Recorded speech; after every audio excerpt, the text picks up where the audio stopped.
പാലക്കാട് നഗരത്തിലെ ഒരു വലിയ മുനിസിപ്പാലിറ്റിയാണ് ചിറ്റൂർ തത്തമംഗലം. പാലക്കാട് നിന്നും 15 കിലോമീറ്റർ ദൂരമുണ്ട്.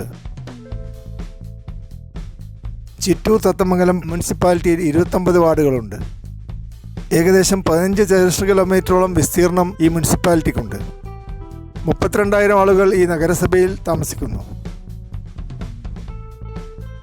ചിറ്റൂർ എന്നുള്ള വാക്കിൻ്റെ അർത്ഥം ചെറിയ ഊര് എന്നാണ്. തത്തമംഗലം എന്നുള്ള വാക്കിൻ്റെ അർത്ഥം അഗ്രഹാരങ്ങൾ സ്ഥിതി ചെയ്യുന്ന സ്ഥലം എന്നാണ്.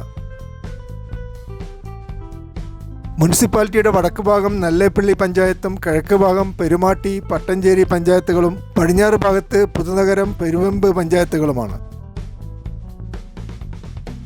പാലക്കാട് ചുരത്തിലാണ് ചിറ്റൂർ തത്തമംഗലം മുനിസിപ്പാലിറ്റി സ്ഥിതി ചെയ്യുന്നത്. ചിറ്റൂർ തത്തമംഗലം മുനിസിപ്പാലിറ്റിക്ക് 2 പ്രദേശങ്ങളുണ്ട്, ചിറ്റൂർ ഭാഗവും തത്തമംഗലം ഭാഗവും. ഈ 2 പ്രദേശങ്ങൾ ഉൾപ്പെടുന്നതാണ് ചിറ്റൂർ തത്തമംഗലം മുനിസിപ്പാലിറ്റി. ചിറ്റൂരിനെയും തത്തമംഗലത്തെയും വേർതിരിച്ചുകൊണ്ട് പേരാർപ്പുഴ പടിഞ്ഞാറോട്ട് ഒഴുകുന്നു.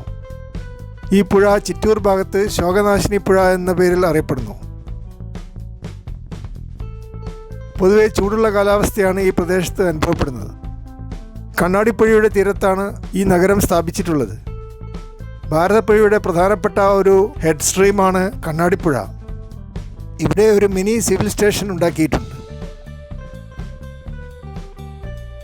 വിദ്യാഭ്യാസപരമായി ഉയർന്നു നിൽക്കുന്ന ഒരു പ്രദേശമാണ് ഈ municipality. Government higher secondary school ഈ പ്രദേശത്തെ ഏറ്റവും വലിയ വിദ്യാഭ്യാസ സ്ഥാപനമാണ്.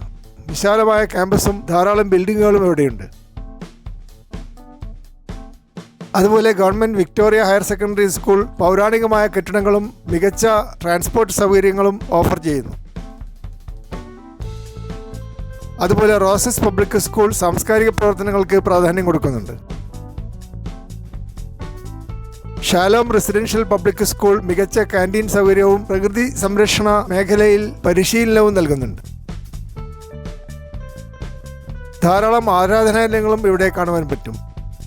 പഴയന്നൂർ ഭഗവതി ക്ഷേത്രം അറിയപ്പെടുന്ന ഉത്സവങ്ങളും സാംസ്കാരിക പരിപാടികൾ നടത്തുന്ന ഒരു ക്ഷേത്രമാണ്.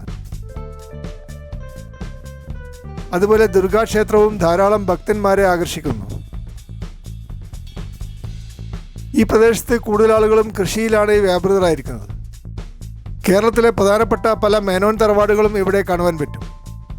അതുപോലെ മൂത്തൻ സമുദായത്തിൻ്റെ അഗ്രഹാരങ്ങളും ഇവിടെ കാണുവാനുണ്ട്. ശോകനാശിനി നദി ചിറ്റൂരിൽ കൂടി ഒഴുകുന്നു. ഈ നദിയുടെ കരയിലാണ് മലയാള ഭാഷയുടെ പിതാവായ തുഞ്ചത്ത് രാമാനുജൻ എഴുത്തച്ഛൻ അദ്ദേഹത്തിൻ്റെ അന്ത്യകാലം ചെലവഴിച്ചത്. അദ്ദേഹം അന്ത്യവിശ്രമം കൊള്ളുന്ന സ്ഥലത്ത് വിദ്യാരംഭം നടത്തുവാൻ കൂടുതൽ ആളുകൾ വരാറുണ്ട്. ചെറിയ കുട്ടികളെ ഇവിടെ കൊണ്ടുവരികയും അക്ഷരങ്ങളുടെ ലോകം അവർക്ക് പരിചയപ്പെടുത്തുകയും ചെയ്യുന്നു. ഇവിടെ വന്ന് വിദ്യാരംഭം നടത്തിയാൽ തുഞ്ചത്ത് എഴുത്തച്ഛൻ്റെ അനുഗ്രഹം ലഭിക്കുമെന്ന് രക്ഷിതാക്കൾ വിശ്വസിക്കുന്നു. ചിറ്റൂർ തത്തമംഗലം പ്രദേശത്തുള്ള ജനങ്ങൾക്ക് സംഗീതം വളരെ ഇഷ്ടമാണ്. ഇവിടുത്തെ ഗവൺമെൻറ് കോളേജ് സംഗീതത്തിൽ പരിശീലനവും നൽകുന്നുണ്ട്. കൊങ്ങൻ പട പോലെയുള്ള ഉത്സവങ്ങളും ഇവിടെ നടത്തുന്നുണ്ട്. അയ്യപ്പൻ വിളക്കും നിറമാലയും ഇവിടുത്തെ ആഘോഷങ്ങളാണ്. ഓണവും പൊങ്ങലും ദീപാവലിയും നവരാത്രിയും ഇവിടെ ആഘോഷിക്കുന്നു. വിഷു ആഘോഷമേളയിൽ വിഷുവേള നടത്താറുണ്ട്. നവരാത്രി സെലിബ്രേഷൻ നടക്കുമ്പോൾ ചിറ്റൂർ കാവിൽ സംഗീത കച്ചേരികൾ നടത്താറുണ്ട്. ഡിസംബർ മാസം ലങ്കേശ്വരം ഗ്രാമത്തിൽ തിരുവാതിര രഥോത്സവം നടത്താറുണ്ട്. ധാരാളം നെൽപ്പാടങ്ങൾ എവിടെ നോക്കിയാലും ഈ പ്രദേശത്ത് കാണുവാൻ പറ്റും. കേരളത്തിൻ്റെ നെല്ലറയായി ചിറ്റൂർ തത്തമംഗലം പ്രദേശം അറിയപ്പെടുന്നു. പാലക്കാട് ജില്ലയിലെ ഒരു താലൂക്കാണ് ചിറ്റൂർ തത്തമംഗലം താലൂക്ക്. വേറെയും 5 താലൂക്കുകൾ ഈ ജില്ലയിലുണ്ട്. കേരള നിയമസഭയുടെ ഒരു മണ്ഡലമാണ് ചിറ്റൂർ തത്തമംഗലം. ഇപ്പോഴത്തെ MLA ജനതാദൾ സെക്യുലറിലെ ശ്രീ K കൃഷ്ണൻകുട്ടിയാണ്. മിക്കവാറും എല്ലാ വീടുകളിലും ടെലിവിഷൻ ഉണ്ടെങ്കിലും സിനിമയ്ക്ക് പോകുവാനും പഴയ രീതിയിൽ വലിയ സ്ക്രീനിൽ സിനിമ കണ്ട് ആസ്വദിക്കുവാനും ചിറ്റൂർ തത്തമംഗലം പ്രദേശത്തുള്ളവർക്ക് വലിയ താല്പര്യമാണ്.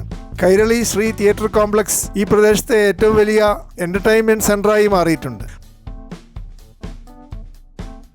അതുപോലെ അമ്പലങ്ങളിൽ വലിയ കളങ്ങൾ വരക്കുവാനും ഈ നാട്ടുകാർക്ക് നല്ല സാമർഥ്യമാണ്. ഉയർന്ന ടൂറിസം പൊട്ടൻഷ്യലുള്ള ഒരു പ്രദേശമായി ചിറ്റൂർ തത്തമംഗലം അറിയപ്പെടുന്നു.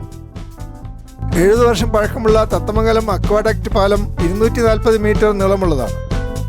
പാലത്തിന് മുകളിലുള്ള ഫുട്പാത്തിൽ കൂടി നടന്നാൽ നോക്കത്താ ദൂരം പരന്നുകിടക്കുന്ന നെൽപ്പാടങ്ങളുടെ ഭംഗി ആസ്വദിക്കാൻ പറ്റും.